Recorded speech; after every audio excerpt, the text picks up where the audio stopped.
Welcome to your favorite Tennessee Titans podcast, Tennessee Titans Weekly. Jacques, Halt! Jacques. Halt! What's up, ladies and gentlemen? Bad loss. Very bad Very loss. bad. Very bad loss. That's I don't know. This kind of stings. This loss is worse than the loss that we experienced last week when we played the Steelers. This game was what we call a trap game. Now, we did tell everybody don't sleep on the Bengals. We told everybody don't sleep on the Bengals. Literally, that's what we've been saying all last week. Was don't sleep on them. Don't sleep on them. Joe Burrow is the truth.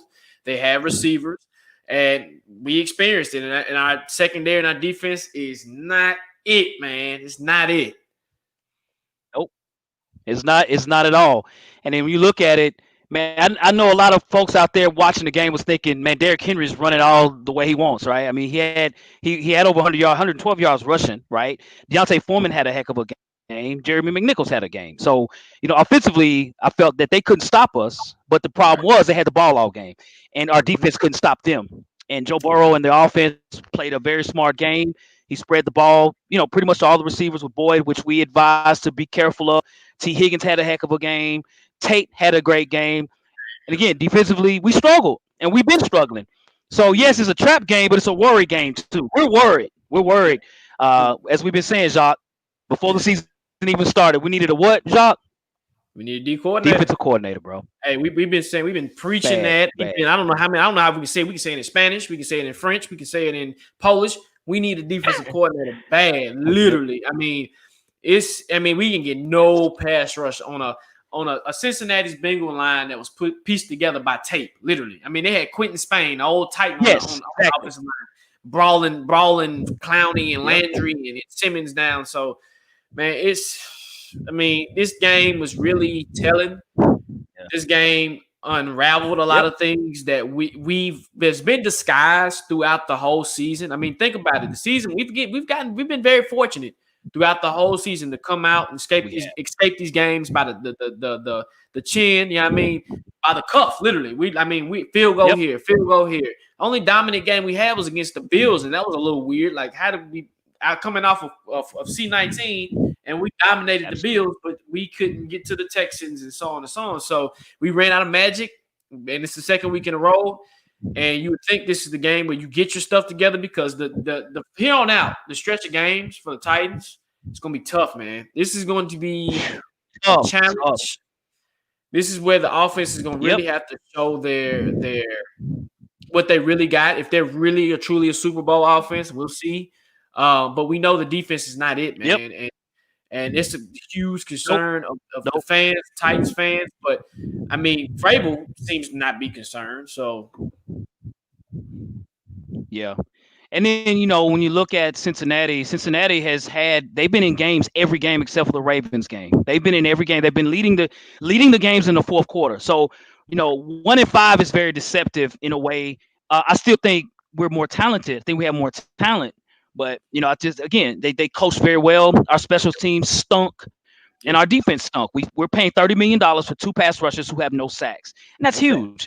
And, Giovanni Bernard looked great out there. I mean, they just made Cincinnati offensively play great. And, shout out to Cincinnati and everything. I mean, they won the football game fair and square. We'll talk about those pass interferences and some of those late hits, too. We'll discuss that as well. But what we want to do now, we're wanting to. Oh, go ahead, Jacques. I'm sorry. No. Go ahead. Okay. So what we're going to do now, y'all. So we are now going to bring in New Stripe City. Young Ace Boogie is here from the Cincinnati Bengals. We want to just say, thank you for joining our show. He's been hollering, "Who they? Hey, they won. So congratulations again to the Bengals. I'm gonna bring him on in right now. Hey, what's up, fellas? Ace Boogie. Hey, what's going on, bro? Man? I'm doing great, man. Glad to be here and definitely talking with you, distinguished gentlemen, for sure, man. Just chilling on this this W. It's been a rough season for us. especially like you guys have said, so many close games, throughout this season. One thing that I will say to the Titans Nation and the Titans fans, don't be upset that you guys lost this game. Like they said, we have been a very deceptive team this season. Like, to be honest, completely honest with you, not just being a homer or anything, literally every single game that we've been in there. Mm-hmm. So, like, when you look at the last two games before this one, whether it was the Colts game, whether it's the Browns game, a lot of those games the Bengals should have won. They just weren't able to kind of close it off. And then you even go back to the Los Angeles Chargers game, week 1. That's another game where we feel like if there isn't that push off by Joe Burrow or some of the inexperience from our staff in terms of clock management at that point, that's also another one. And then you talk about the kicker missing the field goal. It was just typical Bengals stuff, and it's really been a lot of that. And even the Ravens game, right? That game was even a lot closer than it really looked. It's just that the Bengals could not do anything offensively. So in that game, Lamar Jackson was not amazing. We kind of saw what happened, and I'm an LJ fan, don't get it twisted, but we kind of saw what happened to him against the Steelers. Like, in the Bengals game, he probably should have thrown at least like 4 interceptions. Like, it was literally linebackers dropping them and stuff. And offensively, they just could not do anything in that game. But since we couldn't do anything offensively and they forced turnovers and stuff like that, we ended up losing that game. So literally, that was probably Joe Burrow's worst game that we've ever seen. Everything outside of that, he's never had any bad games. So this wasn't your typical 1-5-1 team. So it's not like you lost to the Jets or a team on the level of the Redskins or anything like that. This has been a good team from a talent perspective. They just haven't been able to really close games. And that was something that Joe Burrow said is, we should be 6-1 right now instead of 1-5-1 or 2-5-1 at that point. So rest assured, this is not like a bad team. I know obviously it's the Bengals, so you probably have a certain opinion of them, but this team is definitely different. Right. No, that's facts, gotcha, man. Gotcha. Hey, it's facts. Facts. Yep. And you guys, Cincinnati's had players this year, even Jesse Bates. He talked a lot of trash prior to the game, and he backed it up. He had 9 tackles, 2 assists, and also an interception. And so, we spoke on the previous show that, he's one of the better young safeties on the come up, right? Now, him and Bell, they make a lot of tackles, which I think could be a concern, but they make them, and he's been making plays. And he talked about Ryan Tannehill, saying he's a kind of a one read guy. He feels like he can pick him off when he needed to, and he did that. So yeah, man. Yeah, we got to play better as a Titans organization. No, I think I honestly didn't even know that Jesse Bates was talking and saying stuff like that. He's usually, from what I've seen, he's not really too much of a trash talker, but apparently he was. And I mean, to me, I had the utmost respect for Ryan Tannehill when it comes to what he's doing. I was the guy that did kind of seemingly somewhat to like doubt how good he was last season and it crossing over into this season. And that's just simply because we've seen situations before with like a Ryan Fitzpatrick, or it just seems like there's always one year where a veteran quarterback goes to another team, he gets real hot, and then the next year he falls off. Well, with Ryan Tannehill, you're not seeing that. And honestly, me living down in Florida, I am privy a little bit to like some of those Dolphins games and stuff like that. And they tried to blame him for a lot of stuff they really shouldn't have. And a lot of those guys, obviously now that they have Tua, but before that, they were kind of kicking themselves because Ryan Tannehill has been balling for you guys. And I even have another show where I talked about evaluating him. And obviously, since you guys play our division, this wasn't the first time that I was familiar with Ryan Tannehill. I was telling my friend, if Russell Wilson wasn't having the season that he was having, there would be talk about Ryan Tannehill. I think that was around, what are we in, week 8 right now? I think around week 6. He should have been in the MVP race with what he was doing. He was playing at an elite level. And I think he even still had a good game, minus the interception with Jesse Bates. Like you said, Jesse Bates, he's just really an under the radar, all pro level kind of safety. But I don't even think, like, honestly, I wouldn't say that Tannehill had any issues in this game. I think, like you guys said, the defense was definitely an issue. I was somewhat surprised with that. Not too surprised, because coming into the game, I kind of did my research and I was like, man, Tennessee is usually strong on defense. What's going on this season? Right. But another guy, Another guy, not to hate on the Titans per se, but I have never been big on Jadeveon Clowney. Like even when you guys signed him and when the Seahawks signed him and stuff like that, I didn't get what the hype was because he's not a guy that really gets sacks, right? He's never really had, double-digit sack years like that where he's doing it consecutively and stuff like that. And obviously we saw what he did in college, but for me, it was just like a guy that had this one big hit in college, it goes viral, and then it's just like he hasn't been bad per se, but he never has lived up to the hype. And when you talk about being in the same class as Khalil Mack and you were selected over him, to me, it's night and day when you talk about Khalil Mack and you talk about Jadeveon Clowney. So obviously he had the sack that he should have had against us. That he let get through there. I was definitely worried about Harold Landry as well. I was familiar just from looking at the numbers that you guys had some issues against the pass rush, but I'd be or against rushing the passer. But I'd be lying if I said that I thought our offensive line was going to do what they did. And so for me, like you said, Quentin Spain, you got guys that literally just arrived in Cincinnati the day before, just got out of the whole process. I know YouTube doesn't like to use that word. So he just got out of that process, actually got on the team. I don't even know if he knows the plays. And then you find out Sunday morning, Michael Jordan, our starting left guard, isn't there.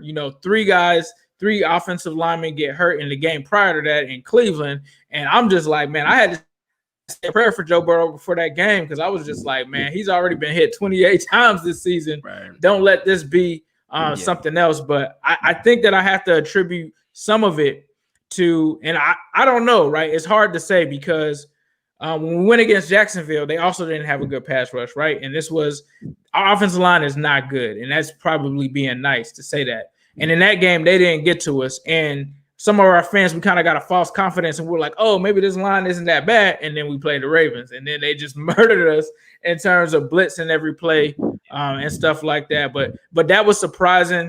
Jonathan Joseph, that's my guy. I mean, I know he's with you guys now. He definitely didn't give the best performance. I think he was solid in some areas, but then, I don't know if with you guys trading for Desmond King, if that means that he's in trouble. He's always been a solid corner to me. We definitely always wanted him, but I definitely saw him on the wrong side of some plays in that game for sure. But from my perspective, I think offensively, I was worried about Derrick Henry coming into the game. And obviously, there was that second drive where Derrick Henry just took whatever he wanted. Deontay Foreman just took whatever he wanted. And I was just like, man, this is gonna get nasty. Mm-hmm. And at that point, I think it was only a one-score game at that point. So it still allowed you guys to be able to run the ball. And even on that Tannehill interception, it wasn't like we immediately turned that into points. And that's been something that the Bengals have struggled with this season as well, is when you get those turnovers, you have to convert on them. We still didn't. So honestly, I was on the edge of my seat this entire game, especially when we talk about, and I felt for you guys on that because I'm not a guy that tries to not be fair when it comes to the rep calls. That last one where it was the defensive pass interference, I didn't see that as a defensive pass interference. That was just a horrible play by Joe Burrow. That was a huge play in the game because, that was the absolute disaster thing that could have happened at that point because you're down by, I want to say, I think 10 at that point. He throws an interception. 10. Yep. And you didn't even have to use a timeout. Like you guys still would have had your timeouts, right? So that is a huge tide there because you would have gotten it in Bengals territory. You could have scored with not taking much time off. Mm-hmm. Then, you would have kicked it back to us. You stop us again on a 3 and out. You get the ball back. You can come back and win that game. And the Bengals and our defensive coordinator, I know you guys feel like your defense is bad. Man, I don't know if you guys watched our defense in that Browns game or in that Colts game. Lou Anarumo, everybody wanted to fire him. Everybody wanted to fire him. That man played cover one the entire game. That man played cover one the entire game. So, like, when you guys were coming back on us, I think it was before the half, I was just like, man, they're gonna end up scoring real quick and luckily you guys ran out of time because you would have scored on Lou Anarumu's like defense easily. And prayers go out to the wide receiver. Yeah. The slot guy. Yeah, Adam Humphries. Adam Humphries. Right. Prayers go out to him. But, man, Adam Humphries was supposed to make that catch. Man. Like, the only reason he didn't was because he had that hit, and that was a scary hit there. But you know, if Adam Humphries makes that catch, we're used to seeing that. Like we're used to being huge. like, all right, Swiss cheese defense. Like you can really like Baker Mayfield really drove on us last week with 1:06 seconds left, no timeouts. Yeah. So yep. Yeah, man. Baker Mayfield. And I'm not, you know, I don't hate the Browns or anything like that. But, you know, with me having the other AFC North channel, I know Baker Mayfield is not like 5 touchdowns good. Like they made him look like he was just Pat Mahomes out there. So, you know, I definitely didn't expect that coming into this. But I think with the Carlos Dunlap situation that we were facing earlier in the week, and this was like a must-win for Zach Turner. I mean, he was 3-19-1 before this game. That was literally getting ready to set him on the path for the worst start in NFL history as a coach. So if he would have lost this, he would have been tied with that other guy. And I think the story says that other guy didn't have a 25th game or something like that. So this definitely was one that they had to come in and win. Did I expect to win? No, I didn't expect to be up on the Colts in that game or the Browns in that game. Like they literally, I don't know how they've done it, but they literally done exactly what they needed to do against teams to try to win. And this was just one that luckily they were able to hold off. And luckily, you know, this coaching staff, being that it's young and they're inexperienced, they're starting to finally learn some things. And I have to give kudos to Zach Taylor because I was killing him early in the season. If you guys watch my videos, I was killing Zach. I was like, let's get Zach out of here. I'm done. And I have to give Zach his credit. He managed this game well. He went over to Lou Anarumu. I think when you guys had that drive when Humphries had the big catch, and he had to check him on that. But man, it just speaks to Joe Burrow, this coaching staff, and the way that they're emerging here at this time. Unfortunately for me, I'm just upset because it's like we really could be in the playoff hunt right now if we had won some of those other games along the way. Right. And go back to your point about the Ravens. Like you said, LJ's not having a good year. So I mean, y'all biggest competition would be the Bengals. Y'all got a tough division, man. Y'all division is tough, but it's tough. But big up, like I said, big ups to you guys. Even with Joe Burrow, he's emerging as one of the top rookie quarterbacks, which he should get Rookie of the Year. It's gonna be tough though. It's tough with him and Herbert. Herbert is, and I keep telling our fans that Herbert great, man. He's a good Herbert is doing his thing. And I was telling my boy yesterday, I was like, all right, like, you know, who would you say? Like, just take the bias or anything out of it. And he's not a Bengals fan, he's a Bucks fan. Right. And you know, me and him before this draft happened, we were watching the quarterback. So he actually liked Herbert for us more than Burrow before Burrow blew up. Like this was like, I probably say like probably a little bit before this time in college last season. He was like, man, Justin Herbert is like the perfect guy for y'all. He fits exactly what you guys want to do. And then obviously Joe Burrow overtook it and he was like, nah, it's Burrow, bro. Like Burrow, you might as well put him in the Bengals jersey. So I asked him that question and I was like, man, I know that you were huge on Herbert. You felt like he was going to be good going into this game. He also was huge on Burrow.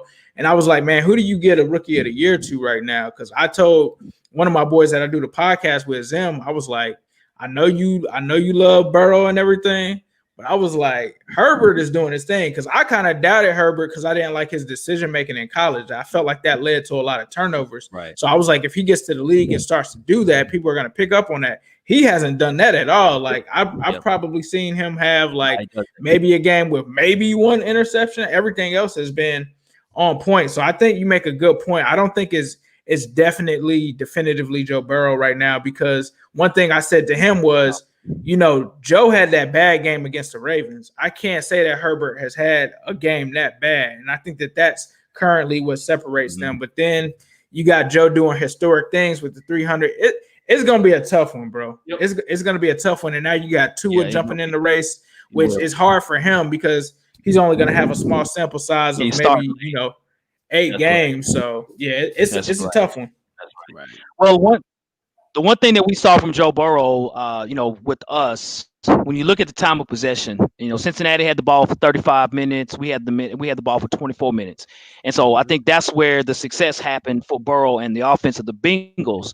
What pisses us off as Titan fans and analysts here is the fact that we felt offensively we were doing a really good job running the football. It's definitely there, even throwing the ball. Corey Davis had a heck of a game against Cincinnati's defense. Ryan Tannehill, yes, he had the back interception, but overall had a solid game. So I think moving forward with the Titans, just like the Bengals having some close losses for us, man, we are literally beating ourselves. Okay. Yep.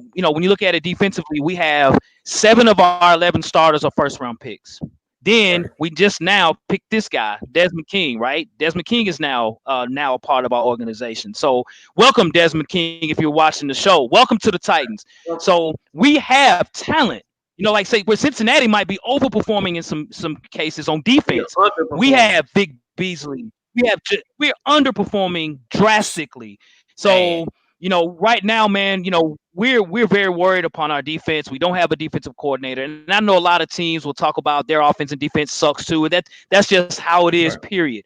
But we're the worst team in the NFL on third down, even though we lead the league in turnovers. As crazy as that sounds, on third down, I'm sure you saw during the game, we couldn't stop you guys on third down. It could be 3rd and 18, you still get the first down. So, those are some big reasons as to why we're losing games and why we lost this game against Cincinnati, man. And people, we still 5-2. I mean, it's not like we're 2-5 or 5-3. We can swap places if y'all want to. If y'all want to be 2-5-1 and take this W, and we be 5-2. We can swap places anytime. But go back to Hawk's point. We feel like we're a playoff team, man. We're playoff.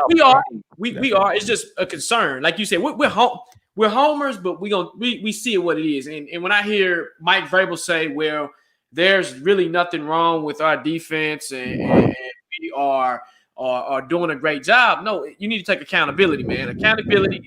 If you're calling the plays, take accountability. You're not making no in-game adjustments. I mean, literally, I think we stopped them on third down maybe twice, if I counted it right. I think it was twice. But other than that, Joe Burrow, man, he was able to eat. He was an escape artist. I mean, improvising. That was one play that I was third. I think it was 3rd and maybe 10, and he improvised and threw it to Tate. And I was like, oh my God. And Joseph was right there. I was like, he was in his hip pocket. He was in good position. But I'm like, hey man, what are you doing? So it's a huge concern. Hopefully Desmond King will come in and help. But I mean, I don't think he's going to do too much because we don't have a defensive coordinator to come in and scheme for him. So right. I mean, I think one thing, not to beat your defense up too much or anything, but the Bengals, I think they had a stat that they came out with, and I think it was like week 6 through 8. The Bengals have actually been the number 2 offense in the league statistically for that stretch. So one thing that I thought, like with Vrabel, I obviously know how he's a genius. He let that team score, came back. Like that's what I was really worried about in this game was him playing chess with Zach, which I knew I didn't want to play chess with Vrabel like at all, like because Zach isn't on his level. But when it comes to this Bengals offense, like one thing that I said to start the season, and I think like a lot of people thought it was just me kind of being a homer or something like that. I tried to tell people how many weapons that this team actually has. Like when you look at the wide receiver core, and I had said this, I was like, the Bengals had one of the top wide receiver cores, in the NFL. People just don't realize it because we only, won 2 games last season and stuff like that. But when you take a closer look at it, you not only have Joe Burrow, and that was one of the reasons we really wanted Joe Burrow to come here is because we knew what weapons we had. When we had Andy Dalton, we've always technically had offensive weapons. Andy Dalton was just a guy that had to have the perfect situation around him. So when AJ Green went down, Tyler Eifert went down, he can't take that number 3 or number 4 receiver that has some talent and really make them better than they are. And that's what Joe Burrow has done. He's got some talented weapons there. A big guy that's super underrated by the NFL is Tyler Boyd. Tyler Boyd, this is going to be his 3rd season that he has 1,000 or more receiving yards. You got AJ Green. Right. He's on my fantasy team. Team. He gets me points, so I already know. We talked about Tyler Boyd in the pregame show. We said this is one guy you have to to be worried about. We know we saw 83, and Tate surprised me this game. But we know a lot about Boyd.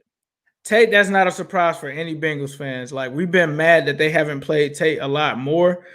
Tate has been a guy, like, even last season, we kind of got decimated at the receiver position, and Tate still came in, had about 600 yards. I probably want to say in like maybe 4 or 5 games, 3 touchdowns, 3 or 4 touchdowns. He's a guy that really flies off of the radar. I was worried that we were actually going to lose him after this season because this dude, you guys saw it in the game. This guy has some of the best hands in the NFL. And then the catches, the way he attacks the ball, it's almost like he's like Randy Moss or something like that. So when you throw it up to Tate, he's 6'5". He's a super big dude. He can just like jump up and grab it. The one he had on Joseph when Burrow literally was trying to throw it away and he caught it and literally toe tapped it. That is Auden Tate on the daily. I kid you not. Like, if you even go back and look at some of his highlights on YouTube with the Bengals, that's all he does. Like, he does these crazy mind-boggling catches. So you got Auden Tate, and the crazy thing is, as you guys saw, Auden Tate isn't even like the first top 3 option there. He's like the 4th, 5th guy. You got T. Higgins out of Clemson. We all knew what he did in college. You're talking about a guy that was compared to AJ Green. You have AJ Green, who didn't play too well. You guys had Malcolm on him, and that's what makes it hard for any defense, right? Yeah. Every team that we're gonna play, they're always gonna put their number 1 corner on AJ Green because it's AJ Green. But then what that allows is Tyler Boyd to be open in the slot on your 2nd or 3rd corner, and then T. Higgins is gonna be on your 3rd corner. And that's going to make it hard. And then you got Auden Tate that you could come in and bring in as well. So we're a matchup problem for a lot of teams, not just the Titans, just people in general. And these last, I want to say 3 weeks, they finally have been putting it together in terms of AJ, Tyler, and T. Higgins all hitting on one accord. And then obviously with what we have going on with no preseason, they finally have all caught up to all having that chemistry with him. So I wouldn't be too hard on your defense. There's only so much that you can really do with those guys. Well, and definitely I would say I agree. Go ahead. Yeah, I would say I would agree to a certain point, but you know, our defense made the receivers look even grander. And I'm saying, okay, think of this. Joe Burrow over the past 6 games has been sacked 28 times. Yes. Then you put a patchwork offensive line against our defense. Joe Burrow was sacked 0 times. Okay, 0. So you, me, and everybody, me, my mama, my cousin too, could play quarterback, and not get sacked at all. We're gonna throw at least probably 200 yards, right? And I'm not taking anything away from the receiver. We were very aware of these guys as to why it was so important to try to pressure Joe Burrow and sack him, because we know these receivers can go off. The issue for us, man, is the fact that we're not getting any pass rush at all. It's embarrassing. And then even when they were talking to Mike Vrabel yesterday, that's what the questions were in the press conference. They literally said, how do you feel that the defense is not getting any damn pressure? He said, Paul Kahersky said, damn pressure. And Mike Vrabel's answer was very nonchalant, as if like it's no big deal. Like, we don't need a defensive coordinator. We don't need any change. And I'm like, that's not the right approach. You know, given, you know, we're going to play teams that's going to be like Cincinnati, have receivers and good running backs and good quarterbacks or whatever. And, you know, definitely we just defensively, we're not. Yes. Nah, I can relate to that frustration, man, because honestly, before Logan Wilson got that sack, which that was the only sack that we had of the day, is the same thing for us, bro. Like, last week we had no sacks. That's why Baker threw 5 touchdowns or whatever he did there. Colts game, it's the same thing. So I definitely feel your frustration there when it comes to that. I think the one thing that I can say is the offensive line, even though they have given up 28 sacks, the last 2 games they have played a lot better than they really have. I think that Ravens game just really scared the mess out of them because it was just a complete disaster.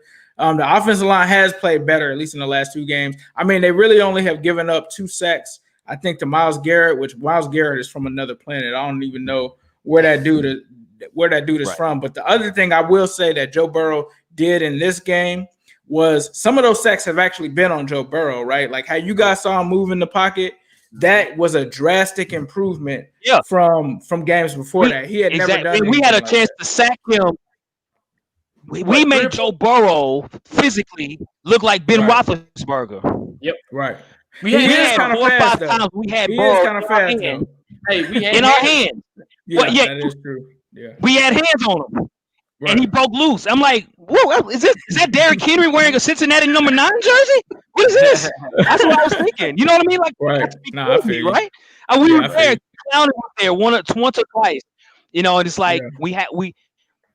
ladies and gentlemen, as me and Jacques have said, the Tennessee Titans have a Super Bowl offense, a caliber Super Bowl top 2, Yep. top 3 when they are clicking. You got the Definitely. best running back in the league. You got a top 10 quarterback. You got probably a top 10 receiving core in the league when you add even Jonnu Smith in the mix. Now I know we lost Taylor Lewan for the That season, was one of the best surprising tackles to in the me. league, but offensively, Right. yes. Even That was Tyson Bell surprising to has been me playing well, but our defense, right. That was surprising to me. I thought our defense is playing like we're 5-11 right now, man. 3-12. I thought Jonnu was going. I thought Jonnu was going to kill us. I thought Jonnu was 4-12, 4-12, 4-12, 3-13. Yes.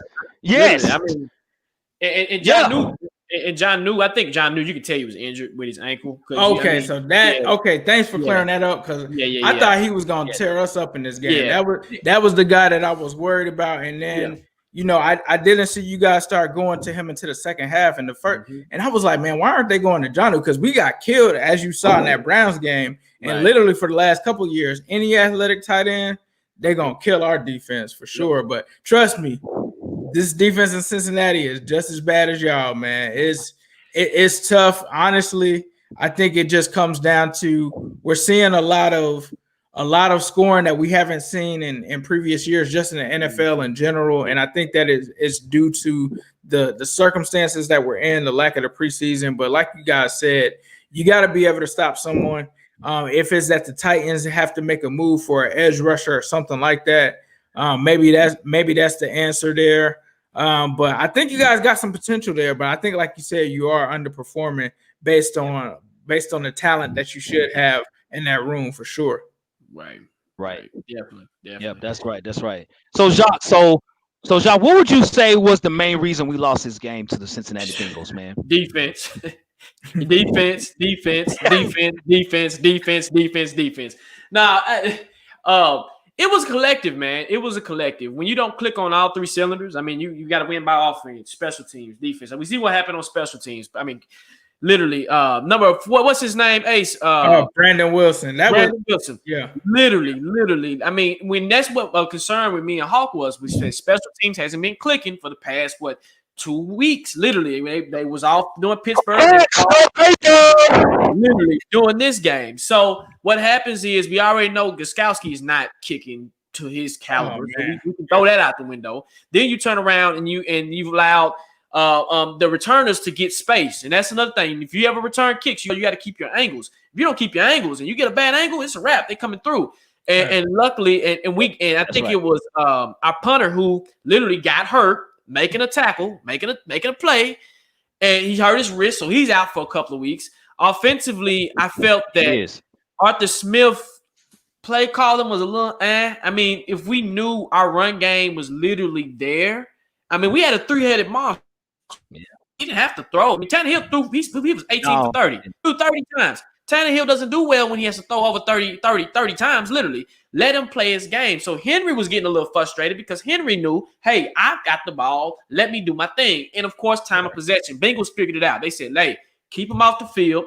Don't let that offense on the field because if the offense is on the field, it's going to be potent. Then we go to the mistakes of Tannehill. We know he made a couple of reads where he was like, oh, Tannehill, that's off. But I'm not blaming the offense, but it does come into play. But we always got to get on this defense. No pass rush. Literally no pass rush at all. I mean, the linebackers kind of came alive a little bit. The secondary, Joseph had a horrible game. Butler was struggling a little bit, but at least Butler was in position. So for me, it was just all 3 phases, man, of why we lost this game. We lost as a team, but defense, if I got to put it on somebody, it's the defense. What about you, Hawk? I totally agree. Time of possession to me was the factor here. Just like the Pittsburgh game. The Pittsburgh, the first half, we had the ball for 10 minutes.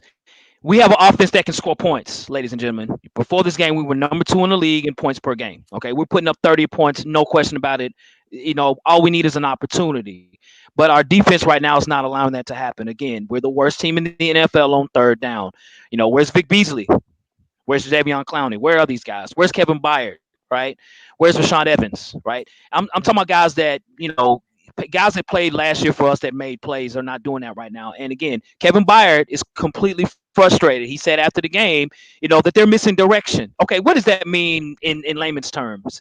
We're missing coaching. We're missing a direction that we had last year with Dean Pease. And I think everyone knows that. And again, we spoke on this before the season started. I think the main concern we had coming into the season is we do not have a defensive coordinator. We felt the team was straight.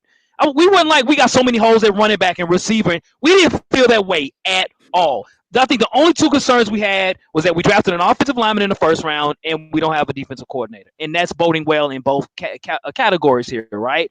And so, I think, again, special teams has been a struggle as well. Yes, we don't have Brett Kern, the best punter in the league. He's out now, which, I think down the road, hopefully it doesn't hurt us too bad. But we lost this game because of defense. No defensive leadership. Jonathan Joseph, the former Bengal, was out there getting roasted like marshmallows that I had with my family the other day on a roasted fire, right? Again, not making plays on defense. Tate was balling. Boyd balling. These guys look like Jerry Rice, John Taylor, and Brent Jones out there. There was nothing we could do. Well, exactly. I will say, and even Giovanni Bernard had a good game. Y'all didn't even have. They didn't even have Money Mixon on the field. Money Mixon wasn't even there. And Gio was out there balling. I will say this. He was balling, Ace. He was, man. Obviously, I'm a big Joe Mixon fan, but I will say this. These 2 weeks that we've played without him, Giovanni Bernard low-key is a better fit for what Zach wants to do. Like, Zach really wants to throw the ball a lot more.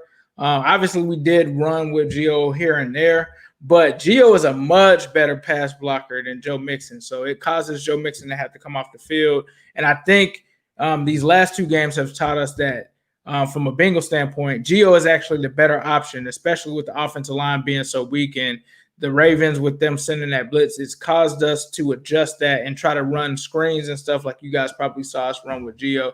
Gio's always been a solid running back. Like, I think, honestly, if Gio wasn't in Cincinnati, he could start for some other teams in this league for sure. But yeah, I mean, yeah, we didn't have Mixon, but to have Gio, it's almost kind of like with Cleveland. Yeah, they don't have Nick Chubb right now, but they have Kareem Hunt, even though different style running backs, but still talented guys for sure. But I will say this. If you guys give up 30 to the Bears, then I think your defense is really in trouble. Because if you're giving that up to Mr. Trubisky, I think you guys, me personally, I like to play a lot of the parlays and stuff. I definitely got y'all next week against the Bears because that offense is not too good. And you guys, like you said, have a great offense. Right. So if the Bears game, that should definitely be the barometer for sure as well. When you're talking about the Steelers, they're just going to put up points, bro. When we play them, they're going to put up points. Honestly, the Steelers got one of the best wide receiving cores in the league as well. I'm seeing that you guys play the Texans as well. You guys know them, the divisional opponent. But if this happens with the Bears, then definitely panic no problem. We in panic mode then, like literally, like we got to panic. For sure. So, quick question. Yeah. We know we just picked up Desmond King. Yes, sir.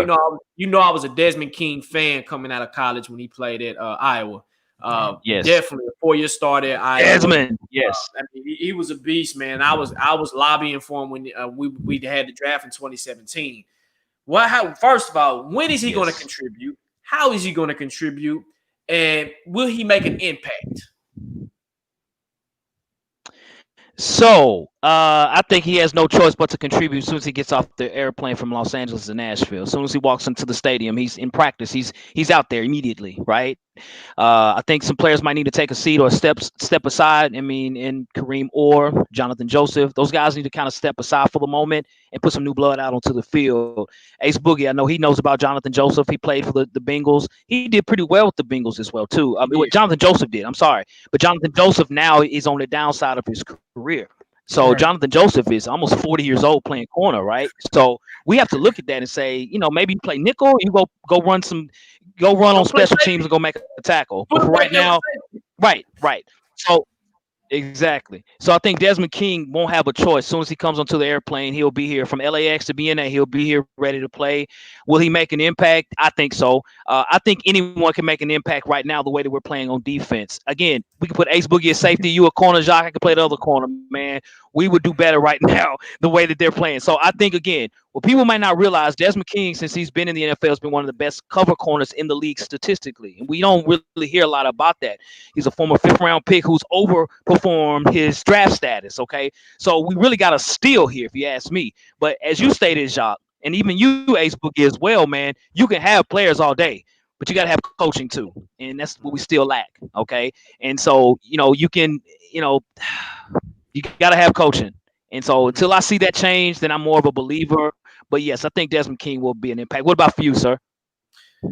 So, I mean, facts. No paper. Literally. I mean, he's going to have to make an impact. Like you said, once he steps off on the plane, he gets his C-19 test, and it comes back negative. Hey, I need you on this practice field. I need your head in this playbook. And they did say that Dean Pease's defense was very complex. So I don't know how much of a factor that is playing into where Vrabel is not thinking. So that could play in the factor. But like you said, that gives opportunities where you bump Joseph down, you bump Kareem Orr down, you get Ty Smith out the mix. Hopefully Adore comes back this week, because if he doesn't, then he's on injury reserve for the rest of the year and he's done. So this could be a ploy why they brought him in anyway. You still got Christian Fulton, who hopefully comes back healthy. So this is not only for this year, but it's also set for next year, because we don't know what Butler's price tag is going to be. We don't know if he's A, going to take the pay cut, or B, he might be gone. So then also you got, then at that point you got Dory, if he can stay healthy. You have Christian Fulton, then you got King. So that's a good little three-headed mix that you have there, where play styles are similar, but at the same time, I feel like King plays that slot and that nickel, and that he's not a man corner, but he's a good zone corner where he makes up for where Logan. Yes, he is. We lost Logan. So this is a real good pickup by J-Rob, which you called it, Hawk. You said we're gonna get somebody. And then when I did see the message come on my phone, I said, you know what? I said, we might get D King. Let's bring him in. So he tweeted, tighten up. His head is on straight. He's ready to come in and get focused and make plays. So that's what I like. So hopefully he's a spark to this defense in that secondary, because we're gonna need to win either way on defense. We need to either we need to get pressure on the quarterback, or we're gonna have some DBs that can make some plays. So yeah, man. I don't know if Ace Boogie, I actually do want to comment on this myself as well, man. I don't know if the Chargers were on some of that good on the West Coast when they were making this trade with you guys, but that was a great move. Desmond King, it was a guy that I even wanted the Bengals to try to look at possibly trading for, with Darius Phillips going down in our game, but that was a steal for you guys. I think that he's definitely going to add to your defense for sure. Like you said, I was saying that during the game, Jonathan Joseph is super old, because Leon Hall played with him and he retired about 3 or 4 years ago. And so, I was definitely was thinking, I think that that's a great move for you guys. Before I go though, I kind of wondered about Adore Jackson, like what's going on with him, because I really liked him coming in. Has he really panned out for you guys, or has it been like a mixed bag? Because I kind of got like Pac-Man Jones vibes from him when he came in. You know about Pac-Man? Pac-Man, you know about Pac? Exactly. Pac, Pac did well with Cincinnati. Hey, Pac had a hell of a career with the Bengals, man. I mean, he had his issues here in Nashville. He went to Cincinnati. He still lives in Cincinnati, so he's comfortable in Cincy. You know what I mean? And Adore has panned out. Yes, Adore's issue right now is this injury right now he's dealing with. You know what I mean? So Adore has when he's back on the field, man, he's really good, man.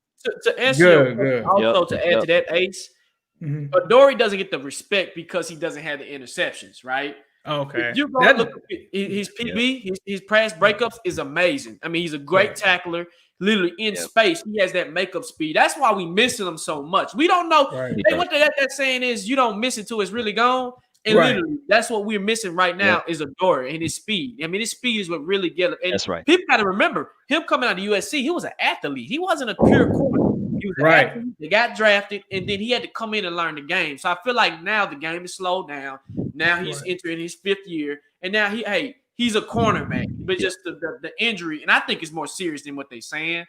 But we'll see. So I do too. I do too. Right. I always Ace, liked quick him question. coming out of Quick USC question for for you. sure. Mhm. Yeah, me too. Go Me ahead. too. Quick question for you, Ace. So Mhm. John Ross, the Right. super fast receiver, one of the fastest receivers to ever run the 40 ever, right? Right. What is going on? I mean, you guys have receivers. Mhm. Why are you guys not playing John Ross? What's the issue there? Because he wants to See be what traded like today. See, when I said that the Bengals had the best receiving core, that's why I was saying that because we still got John Ross. John Ross, it's just really been ever since John Ross came into Cincinnati, ever since he was drafted there. When we had Marvin Lewis didn't want him, right? So Marvin Lewis didn't want him. Our GM wanted him. Duke Tobin drafted him. And so the first game that he actually gets to play, it started off with drama because he was hurt, obviously, from the 40 and stuff like that. He got hurt in the preseason. Marvin Lewis puts him in. They run him on a trick play. It looks explosive. Then he gets hit and fumbles. And that's literally been the epitome of his career, really is. He shows and flashes brilliance, but then there's always something on how it ends. And so he has one season where I think he has like 250 receiving yards, right? Not much, but caught 7 touchdowns. So it was kind of weird because he was productive, but he didn't stay healthy that season, I think, either. But he caught 7 touchdowns in an absurd amount of time. Like it was maybe like 4 games or something like that. Then we get this new staff in with Zach Taylor, an offensive guy that actually knows how to use him. And it was funny because last year around week 1, he had said, maybe it's time for him to get a fresh start. And honestly, the physical issues are not a problem. John Ross physically can do things that guys just can't do. It's mentally. When Marvin Lewis benched him in that game just for one fumble, his first play, and he knew that, and essentially there was another thing where Marvin pretty much benched him for the season. Like that was his only play after that. That messed with him psychologically. Like I also talk with TJ Houshmandzadeh from time to time. I have an interview with him on my channel. He works with Ross. He's mentored Ross. They're both from the same area of California. And he tells me all the time, and he's told me on there, Ross can do anything you need him to do, like physically, stuff that guys can't do. Like he's worked with, TJ has worked out T. Higgins, all the receivers that you can think of, TJ Houshmandzadeh has worked with them. And he tells me all the time, it's not physical with John Ross, it's mental. He's got to believe in himself. He's got to have his confidence and his ability. And the Bengals, getting back to when Zach Taylor got here, they knew how to use him, right? And so you see him last season and you think that the light is coming on because a lot of people forget at week 3 last year, he was leading the NFL in receiving yards. I think it was either week 2 or week 3. He had the crazy game where he went off for, I think, 200 plus yards against Seattle. He follows that up with another 100-yard. And this is with Andy Dalton as his quarterback, no AJ Green. This is him being basically one of the main receivers with Tyler Boyd. So what happens? He gets hurt again. And so our fan base, they really do a bad job of dragging people when they get hurt. When you talk about Tyler Eifert, even AJ Green to some standpoint, they hate guys that get hurt all the time. So he gets hurt, but he still comes back. He still has a couple more solid games to end the season. And I think he had another one where he had 84 yards or something. He had a solid season last year, 600 yards or something like that. But since he missed so many games, there's still the negative stigma of, all right, John Ross is always getting hurt. The other thing he does, though, is he has a lot of drops. He reminds me of Will Fuller in that aspect. Will Fuller can make explosive plays, right? He's going to catch a touchdown and stuff like that. But then he has those like drops that you should have caught that or something like that. And another thing that he's also had that's become a theme is he's so fast and you watch him and it seems like sometimes he gives up on plays or he doesn't give effort. And so that started to happen this season early on, and we had seen it in previous years. And I kind of gave him a pass on that because Andy Dalton isn't the most accurate passer. He throws a lot of errant passes, and, it frustrates guys. So I thought that was just an Andy Dalton thing. He went out and worked with TJ Houshmandzadeh and Joe Burrow this summer and all of that. T. Higgins was actually there, ironically, as well. And we saw him do it again this season. So he came in, and everybody knew T. Higgins was kind of on his back. A lot of people were calling for Tate because Tate has stayed healthy and has been more reliable in that retrospect. And they still gave him the starting job. And I think it was week 2. There was a play where the ball was like literally right by him. He showed no kind of effort to go after it. And I think it was on the 3rd down. The coaching staff benched him. And literally since then, he has never really even sniffed the field since then.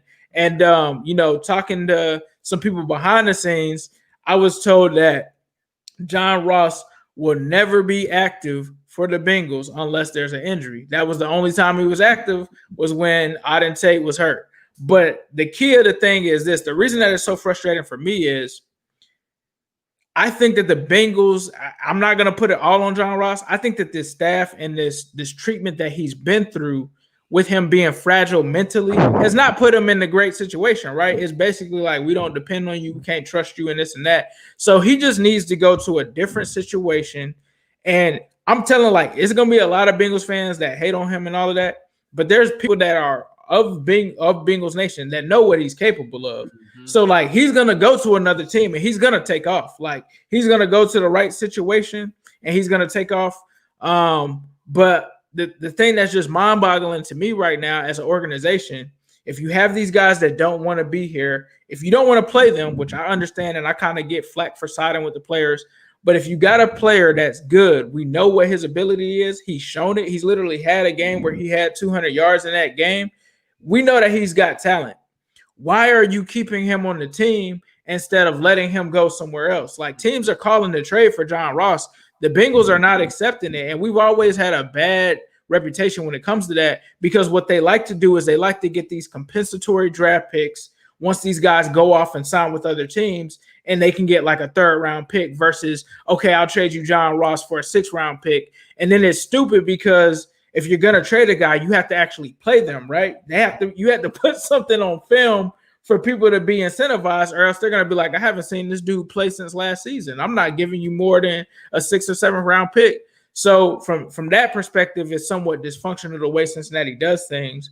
But from a long story short, I will say John Ross, if he gets in the right situation, he will be productive, point blank, period. It's a bad situation right now, but if he goes anywhere, and I think Bengals fans are going to talk trash about him now, but he will go somewhere and he will really like tear up an offense, because we've seen it. I've talked to players that know it. I mean, I'm also in contact with AJ Green, and back in 2017 when he was drafted, I was told that a friend of mine that's AJ Green's barber, that's why I really had to plug with him. I was told that AJ Green said that he wanted us to draft John Ross that draft. So everybody around him, whether it's Tyler Boyd, all these guys know what he's capable of. It's just a bad thing right now going on between him and the organization. I don't think our GMs and stuff want to trade him, but our coaching staff wants to. And that's what we saw with Carlos Dunlap, which is how that played out, how it did as well. Gotcha, man. Gotcha. Okay. All right. Well, ladies and gentlemen, that was the final question of the show. As always, we truly appreciate everyone watching the show. Ace Boogie, we truly appreciate, man, your insight upon the game, the Cincinnati Bengals as well, too, and even some of your insight with the Titans as well. If you want to give us some information on your YouTube or anything real quick. Yeah, definitely. It's New Stripe City. It's a place for diehard Bengals fans, but it's also open to other people that want to get any kind of insight on Bengals news. We got interviews over there with different players, coaches. We just interviewed Hugh Jackson. We should be trying to get together an interview for Gio in the coming weeks. So something we do there. We also do a lot of film review that I do with my cousin as well. So we got all kind of content there. So definitely check it out if you have any interest. And I'll definitely be keeping track with these Titans, because I do like what you guys are doing over there, especially once you guys had that GM that came in and got elevated to president of player operations. I really liked what he did there. I like Vrabel. I like the team, man. I actually, believe it or not, have a video on one of my stagnant YouTube channels that I'm trying to also get fired up, where I actually predicted that you guys were going to beat and put an upset on the Patriots, which I'm sure you guys did as well last season. So, yeah, I definitely have respect for the Titans for sure. And don't worry, you guys will definitely bounce back for sure. Man, respect. And shout out to you, Ace. We really appreciate you, brother, coming on to the show. People, if you haven't checked out New Stripe City, please do. I mean, these brothers are very knowledgeable. Ace and his co-host is very knowledgeable on the, I think it's the way that they call it, the OITN. Yeah, the Orange is the New Black. Orange is Yep, the New yep. Black Hey, podcast. Yes, sir. dope podcast, man. And I peeped some of y'all on podcasts when y'all interviewing AJ Green and all them. So keep it up, man. Y'all doing your thing, and it's a pleasure. And we really appreciate you coming on the show, man. Definitely. Yeah, no doubt, bro. Appreciate y'all boys. Yep. Yep. Yep. So, well, all right. All right. So that is the show, folks. Again, we got the Chicago Bears next. It's showtime next week. Let's get it in. Definitely. Like you said, Hawk, we got the Bears coming up. So that'll be a different show. We'll see how that goes. But we got to get the energy back up in the city. We got to get the energy back up with the team. Hell, everybody got to get the energy back up. But I'm a Titan for life. I bleed blue. We still 5-2 people, so don't panic. I mean, trust the process. I say this all the time. Yep. We just having woes on defense, and let's just get it going, y'all. Absolutely. So, to you and yours, ladies and gentlemen, we appreciate the time. We will see you for the pregame for the Chicago Bears. To you and yours, have a great day and have a great rest of your week as well. Hey, tighten up, share the video, cut your notification bells on. Yes, sir. Go vote. Vote. If you haven't voted yet, the election day is tomorrow. Go vote. Hey, let's see if we survive. We'll holler at you tight. All right, All right. Tighten up, ladies and gentlemen. Yes, sir.